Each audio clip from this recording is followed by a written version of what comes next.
Hey guys, just finished watching Daredevil Season 3, Episode 6, The Devil You Know. Whoa, what an episode. Oh my god, I'm so excited.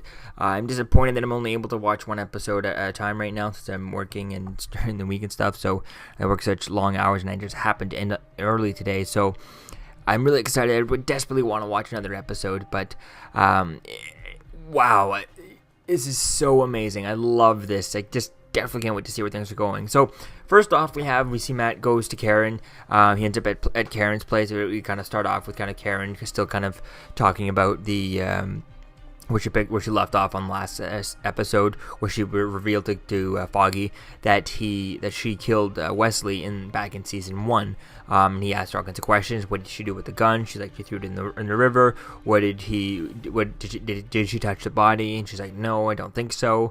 So I think all that stuff is really going to be cool to see as to where things are going to go, and if that's ever going to come up to anywhere. And I think it's really going to be cool to see as to how things kind of continue with that storyline, just to keep that in the back of our minds. I feel like the fact that they talked about it again in this episode, they might want to keep it up just to make sure things are good, or it's just, it's obviously the continuation of that conversation, but I think that the fact that they kind of put it in here, I don't know, it just seems a bit, I'm not sure if they want to bring that up later on, because they never touch upon it then later on at all for the rest of the season.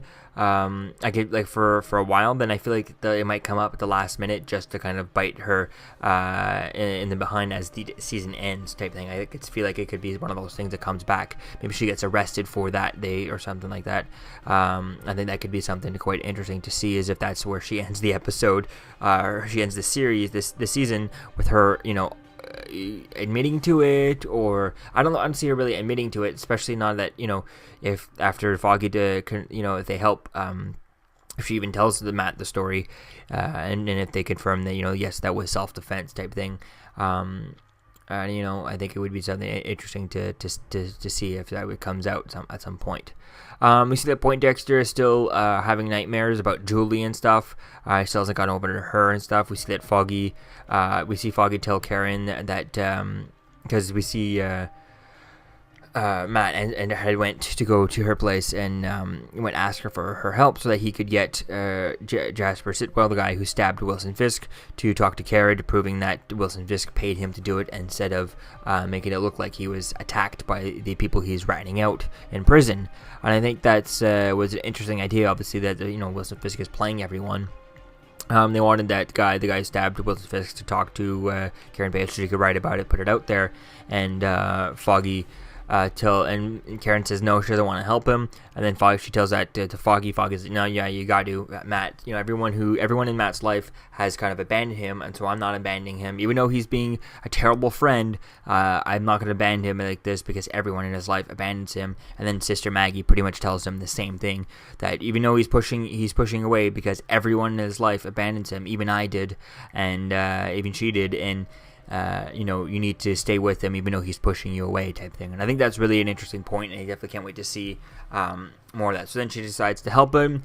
We see Poindexter kind of is put on leave, since it's leaked out to the press that he's been investigated and stuff, which they still haven't explained as to what they're investigating about him. Yes, he's the only, was the only, he killed all the criminals and all that stuff, but it just doesn't, self-defense. Wilson Fisk said it was self-defense, end of story. Like, I'm not sure as to what they're really looking at. I think it would be, it would have been interesting to see as to what are they investigating him for exactly, because it's just not entirely clear as to why they're investigating him and what reasons do they have to investigate him. Yes, there was the whole, they asked Wilson Fisk, the whole, did he have to, but they were like 5 guys against him, and he was like way outnumbered.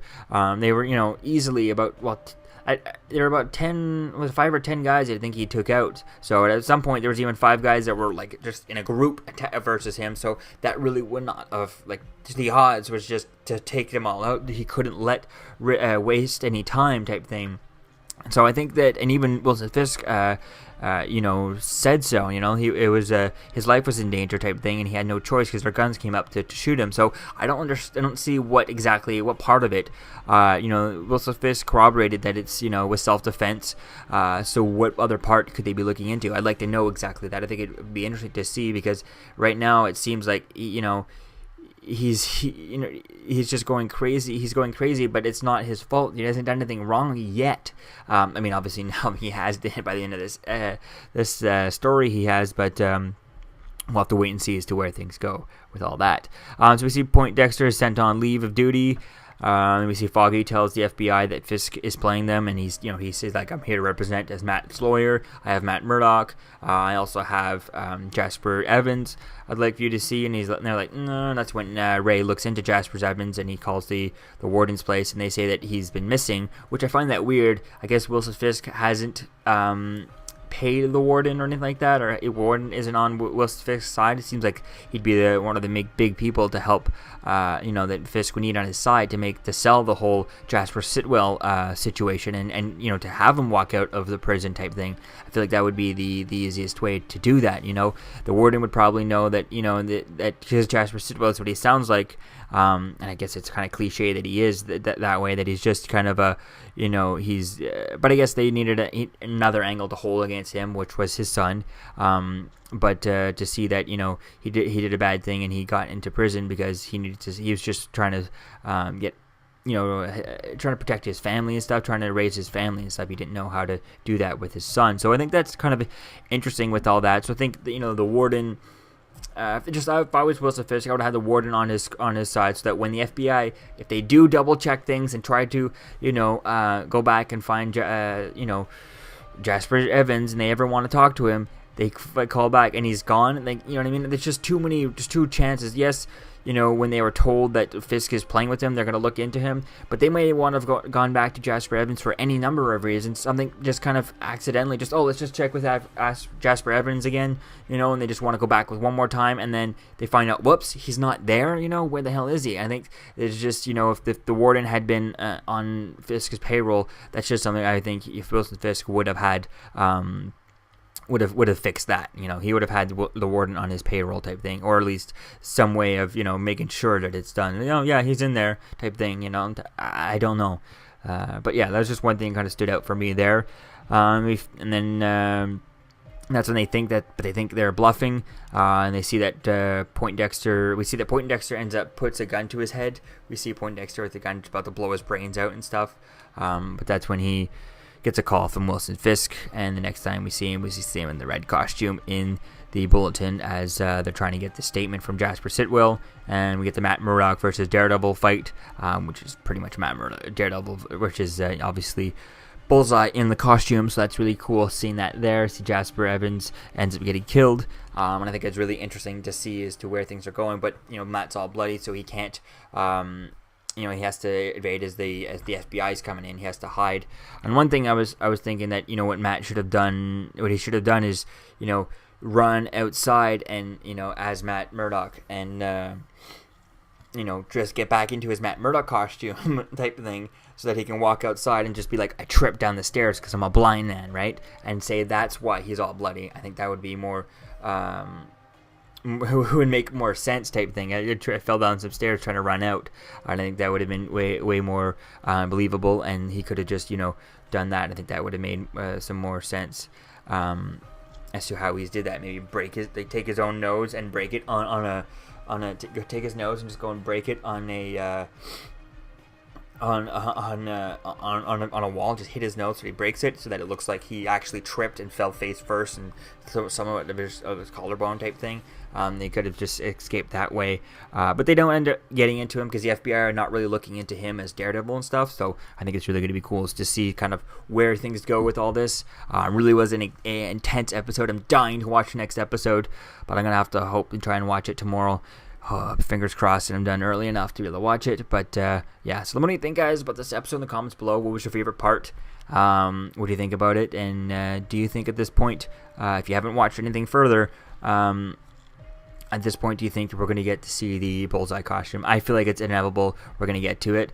I'm also not sure as if this red costume that Jasper is wearing, that Poindexter is wearing, is this the actual Daredevil costume? Did they steal it from, Matt Murdock? I feel like he could have gotten, Wilson Fisk could have easily have gotten that, but could it also be a different version that he had made, Wilson Fisk could also just do that, either or. They could be quite easy to do that, and since he's been trying to do this, and he's been thinking about this, and he's been looking for this, he's been, since he's had the time, he's been planning this out the whole time, but he's also been planning this whole Daredevil thing since a while back, because when he originally looked into Jasper Poindexter and looked into his files and read his whole history, so he found his villain, right? And so he knew exactly what he wanted to do. He just needed the right person to do that, right? So I think he could already have had a copy costume to see that. Now, I don't see Matt Murdock putting, even if he does still have his costume, and it is the original,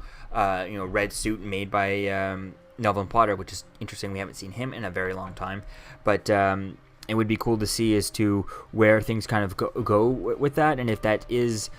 If Matt still has his own red costume, and there is 2 red costumes out there now, one made by Wilson Fisk, one made by Melvin Potter for Matt Murdock's, and I think that would be quite interesting, especially because at least if it was Matt Murdock's, then the eyes would definitely need to be adjusted for Poindexter because he needs to be able to see out of the costume, whereas Matt Murdock, there'd be no visual thing. Although I guess I'm not sure if there would be lenses in that mask, because did Matt Murdock ever tell I can't think of his name, Melvin Potter, that he's actually blind, that Daredevil's blind? Is that what he said? I don't need lenses in it, just make them look fake type thing? Or did he just not tell him that, and he just put lenses in there so that, whoever looking at Daredevil doesn't go, oh, you have no eyes. Your eyes are all a solid piece of plastic. Your eyes are actual. So maybe he left them actual lenses there so that people would think that he's, that he can see. It would not give away the whole thing that, why is your eyes covered type of thing, because that's the one thing about the black costume. I didn't think even was it Stan Lee who said that in his car about the costume. He mentioned it about the Trial of the Incredible Hulk, which actually has Matt Murdock in that, back in the Lou Ferrigno, I think 1977. It was actually Stan's first cameo. He's one of the jurors there. But in that, he had Daredevil's costume was just like the black suit here, where it covers here, and Stan Lee never really understood that costume because it gives away the whole thing that he's blind, and it gives away that he doesn't need his eyes to see type thing. So I think that's an interesting idea, and I'm wondering how they've put that into this kind of the red suit. Are there lenses, or are they solid plastic? That would be something cool to check out. But I guess that's something you'd have to ask Charlie Cox or something like that. I imagine there would be, so that he can actually see what he's doing when he's Daredevil, because when he's Daredevil, he doesn't need to pretend to be blind. He can do things, right? So I think that would be quite interesting to know. So I think it'd be cool to see as to where things go with this. And if we ever get a fight of 2 red costumes, I could see that happening. But I feel like that's a bit cliche. So I feel like this is probably the one that Matt Murdock wears, and there's only one red suit out there, and they're not going to have the 2 red suit. I just don't see. I feel like that's too cliche to do that to do that. I feel like this is probably the way we're gonna have the black suit versus the red suit type thing. So it's not the kind of who's the right one type thing, and it could be quite interesting to see that. But I would like to see Brett Mahoney coming into this, since he has worked with Daredevil, and he would recognize a little bit more like the fighting style, and just the sheer that he would be able to go, no, that's not him. I've worked with him before. That's not the real Daredevil. This is an imposter type thing. Although being a police captain, I guess he doesn't really have. I don't think he has much pull for when it comes against the FBI or anything. But we'll have to wait and see as to where things go. But I'm really excited for this season, so I'm excited. I can't wait to see where it happens next. So let me know what you think, guys, about this episode in the comments below. I'll see you guys in the next video. Peace out. I'm Captain America, here to talk to you about one of the most valuable traits a soldier or student can have. Subscribing. Sometimes subscribing is the key to victory. Sometimes it leads to very little, and it seems like it's not worth it. And you wonder why you waited so long for something so disappointing. How many more of these? You're still here. Don't forget to like, comment, and subscribe, guys. Peace. It's over.